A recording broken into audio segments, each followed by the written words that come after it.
Hi, everyone. My name is Lorax Horne. I'm here to talk about leaks and journalism. I'm a member of DDoSecrets, Distributed Denial of Secrets, the online archive of one's secret data. What does that mean? Uh, uh, so DDoSecrets started in 2018. It was founded by an investigative journalist and a computer programmer. Emma Best is well known in the United States for requesting masses of documents from the government. In Canada, we don't really have as good laws for access to information as they do in the United States, so we look on and wonder at the things that they can get and the time frames that they can get it. But this is an example of what you get back from the government if you ask for a document. It has holes, it has redactions. DDoSecrets was founded to collect documents that Emma was getting from sources that were not the government requests. So two main sources were the start of DDoSecrets was hacks and leaks. Leaks from insider whistleblower sources that have legal access to data for a time and to take it out of that system and give it to journalists, and then hacks, people who don't have access through their jobs or through their permissions, and they gain access through technical ability and bring those documents out into the world. We started publishing, in 2018. We started with 1 terabyte at the origin of the project. Now we have hundreds. I don't even know how many hundreds of terabytes of data we have in our collections now. We generally publish in 2 main categories: public data and reserved. Public data gets a torrent and it gets published on our data server, and reserved data gets published on our locked down tools and in our search engine, and we verify people who we give access to these tools. We look for history of research and investigations to verify people. They don't have to be journalists, but a lot of them are journalists. We also share data with academic researchers, think tanks, nonprofits, collectives. Who am I? Well, that's the next slide. But I do think of this slide a lot when people tell us that what we do isn't journalism, because there is a lot of pushback on our publishing model. And I come from journalism. I've been a journalist my whole career. My first job was actually in Toronto, working in community journalism during the G20. Then I worked in Ecuador and interacted with WikiLeaks for the first time as a member of a newsroom that got an embargo in 2013. So I started to learn a lot about encryption and protecting your communications and protecting your data at rest, and became a digital security trainer. Traveled to Palestine in 2016 to teach encryption and the Tor network, and by 2019 I joined the DDoSecrets collective and am now on the editorial committee working on publications. So this question comes up a lot, especially when talking to journalists. Isn't it illegal to take data that you didn't earn or that you didn't get access to? It's possible that in some jurisdictions it is illegal to look at the data. We've seen gag orders, we've seen like people being sued in civil courts, but we consider that we're protected by the First Amendment. The collective has a nonprofit in the United States. A lot of the members are American citizens. I'm not, but I'm one of the few Canadians in the group. And there's also a scale. Our governments also break the law. They break access to information laws all the time. They break international human rights law. They break things like the Geneva Conventions, and companies break the law. And that's the point of collecting this data is to be able to look at these larger issues. Sources, of course, they break the law, but DDoSecrets is not our sources. We collect material from sources, and we don't engage in the activities that our sources engage. We're not inside companies collecting files and taking them out. There is precedent. This is one of the first sources that came to Emma at the start when she decided to launch the collective and the publishing project. Phineas Fisher is a hacktivist who made a name for themselves hacking surveillance company called Hacking Team.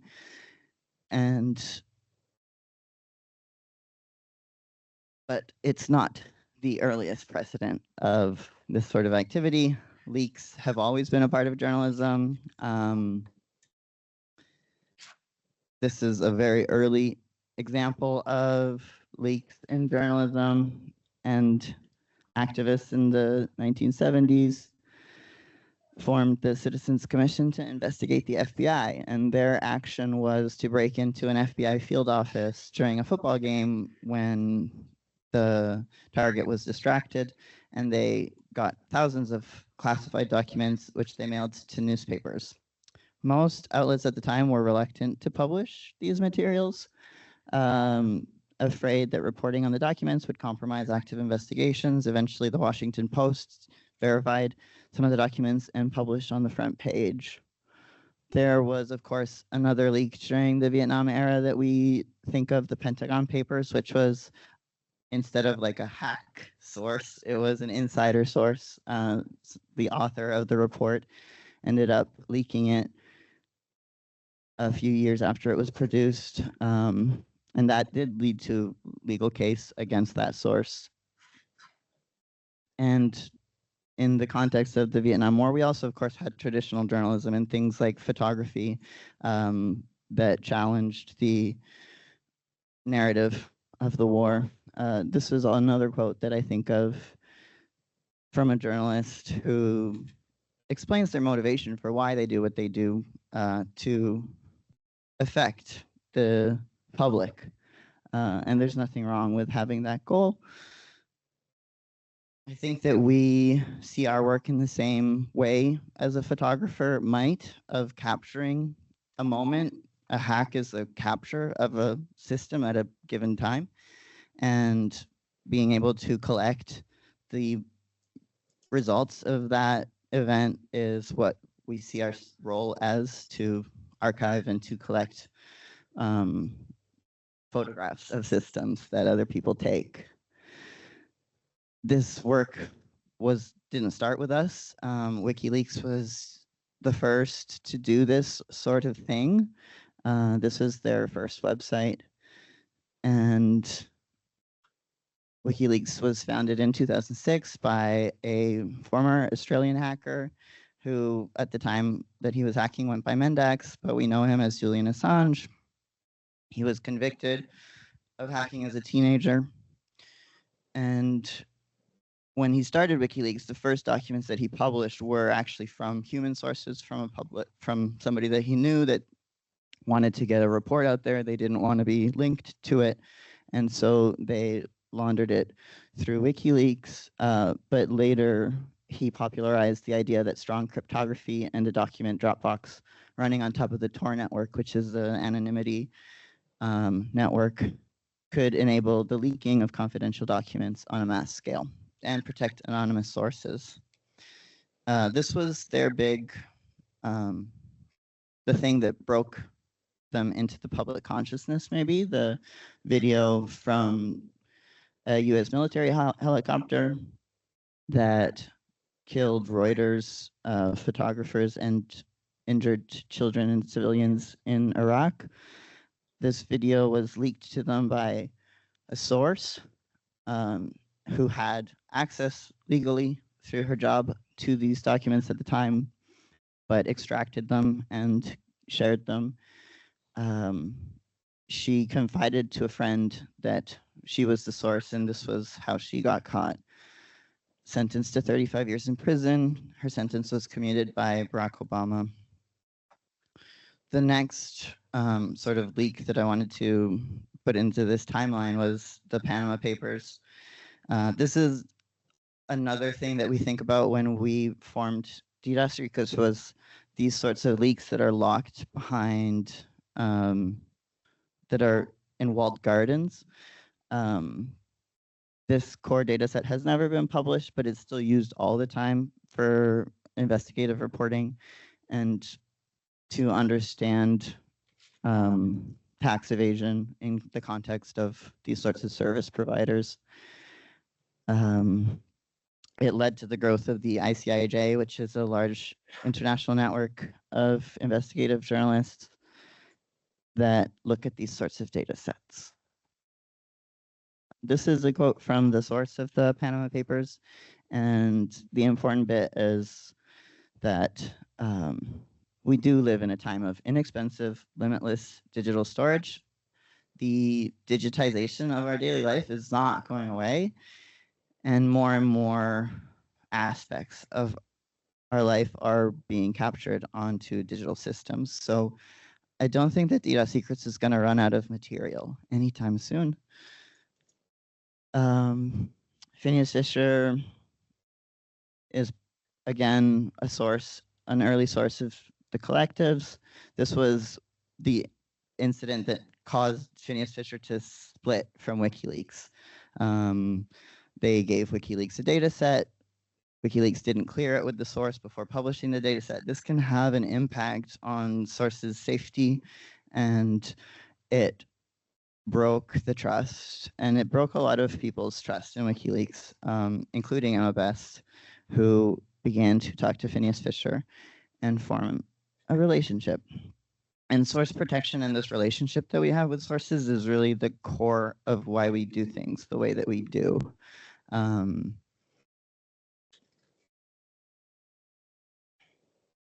So this is one of the things that we can offer to sources is this ability to publish data in our reserved section and share it with journalists and researchers that we have verified. Sources really, and also journalists, like this category because it sort of conceals from the target of your investigation what materials you have. They don't necessarily know what was in the hack or what was in the disclosure that the whistleblower took out with them. And so if you keep these materials in our reserved section, then they find out when they read it in the news the same way that the public might. So this is still how we do things. We still have this category. It's growing, but now we are introducing this device to help us to keep track of people that we've verified and prevent phishing, because we have had instances where we share a password with a journalist and their information appears in a data dump, or they get hacked and their access to our reserved data gets acquired by someone who wasn't intended to have access to it. So now we're using YubiKeys, which people might be familiar with, and I have some with me. So if you do think that you might be requesting data from us at some point, come and get a YubiKey from me, because it's much easier for me to hand them out to you now than to mail them to you. Yeah, you don't have to be a journalist, but you do have to have some background in publishing investigations. And also people who we verify as researchers and form this relationship with can suggest data to us to fetch. I call it voting, but it's more like if we get multiple people asking us for a data set, we're more likely to index it and archive it. So this brings us to recent publications of DDoSecrets. During the invasion of Ukraine, we saw a huge influx of submissions, but I wanted to highlight one to sort of talk about what the possibilities for researching with leaks can bring. We now have 70 leaks that are tagged Russia in our archive. One in particular which came to us early in the cycle of this war, helped reporters in Ukraine to document the war crime of the forced displacement of children. And eventually, when the International Criminal Court issued an arrest warrant for Putin and his deputy, it was for this matter. This is the data set. This is how it looks on our website. It's in the reserved section. People do have to still request it in order to get access to it. We added later the confirmation, the Department of Church and Charity of the Russian Orthodox Church commented. So that's always relevant to us. If the entity confirms that the data set was in fact hacked from them, it's useful to include. And the size of the data, the link, it doesn't go to a download of the data, it goes to our request form. And why I think this data set had an impact on the criminal case at the ICC is because in the arrest warrant, they mentioned this particular date, at least from February 24, 2022, is when the crimes were allegedly committed in the Ukrainian occupied territory. And then when you look at the reporting from the Ukrainian website Slidstvo, this was one of the documents that they highlighted, and it specifically is about how many children were transferred out of the territory of Ukraine, of a log and a date and where they went. And it's all there. It's not redacted. You don't see the black boxes that you do when you get documents back from the government. It's much more useful for investigations to be able to get this raw evidence. This was the story, how it looked. I believe it was like, yeah, just within weeks of the leak happening, the first reporting on this war crime. Which brings us to our recent publications. We have put out some data sets in the past few months about the ongoing genocide in Palestine.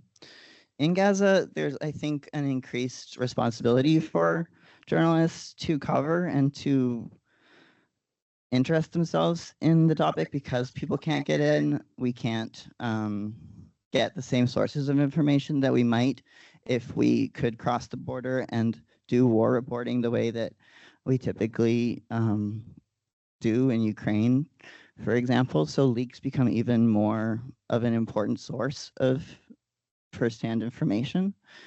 There's also telecommunications blocking, there's financial blockade, there's a lot of factors. So there have been some leaks during this last year. Jan spoke about the brief from J.D. Vance, his opposition research, 200 and so pages of a PDF that alleged Iranian hackers going under the name Robert leaked to a few traditional media who didn't publish it, and then eventually an independent journalist with a paid newsletter did. The media landscape is changing, folks, but yeah, not fast enough.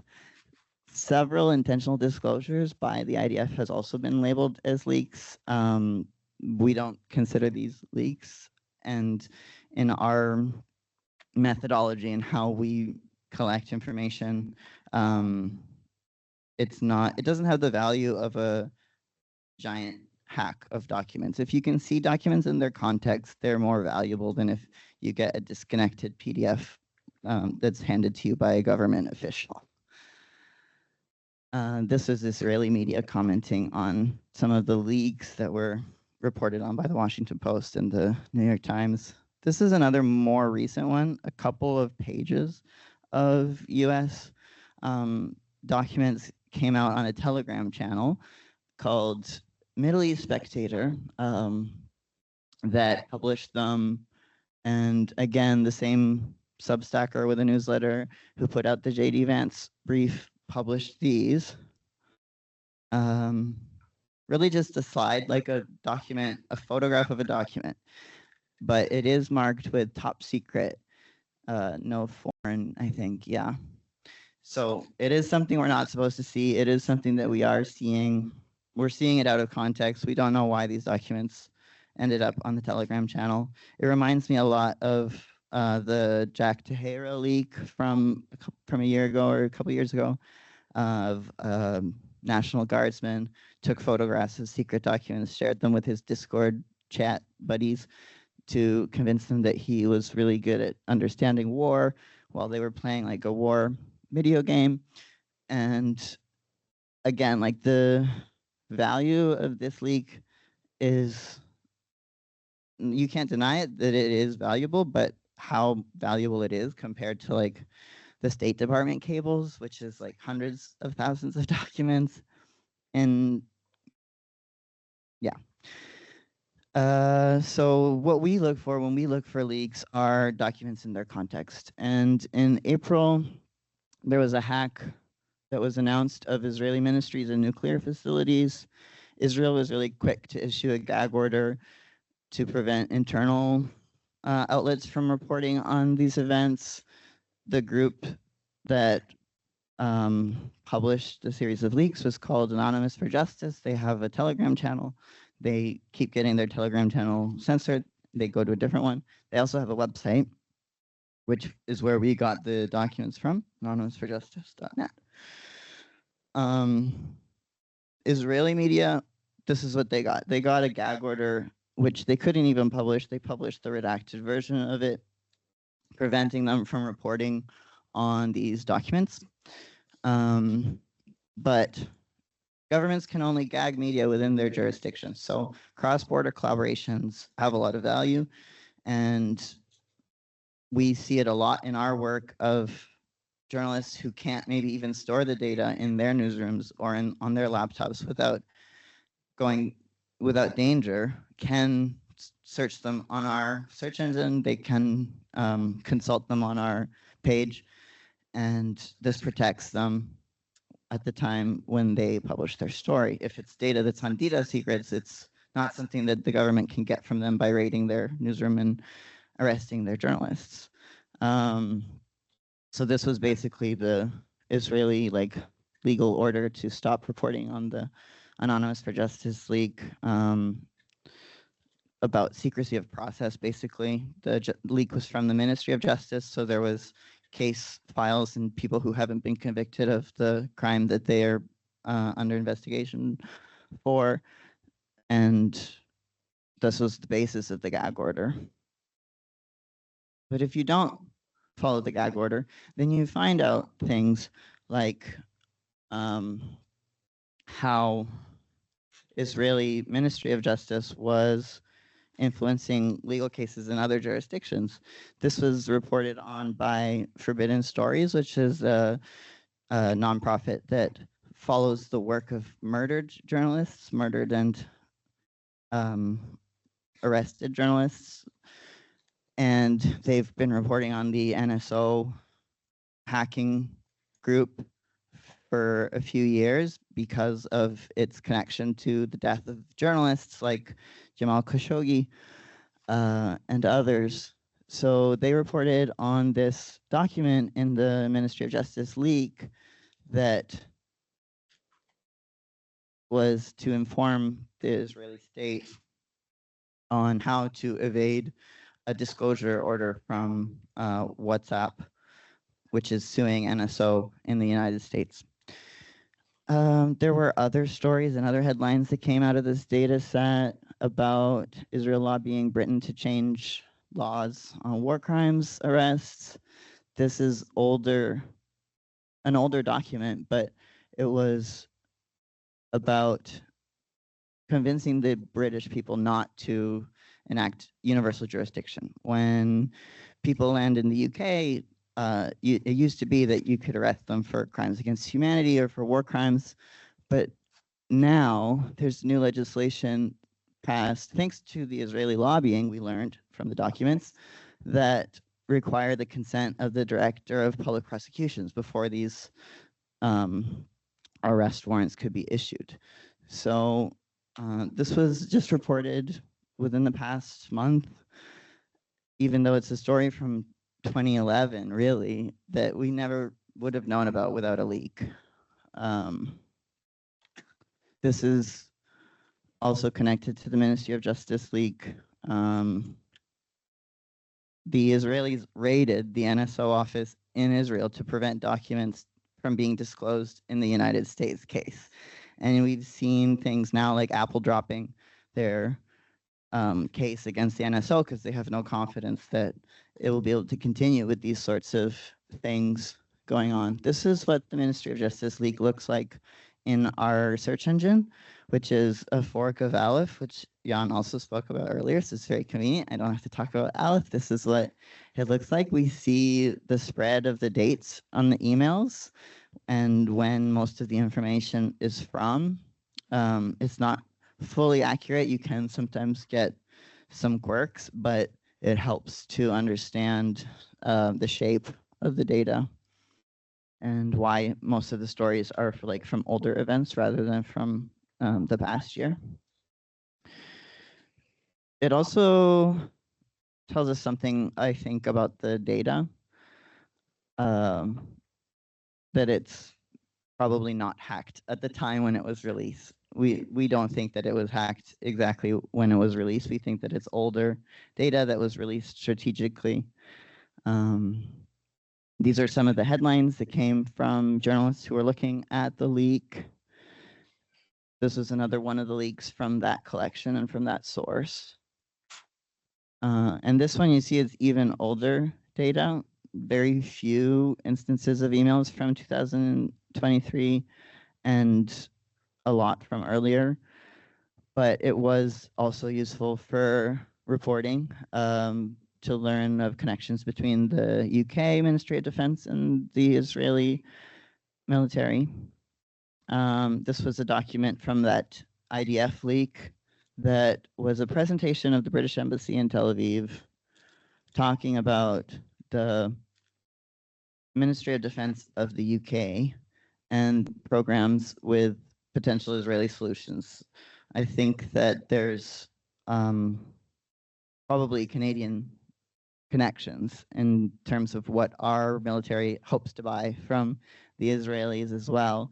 And when we talk about arms embargoes, it's not just because they don't want to sell weapons to Israel. It's also because they're thinking of what they can buy from Israel and from Israeli companies like NSO that sell dual-use technologies.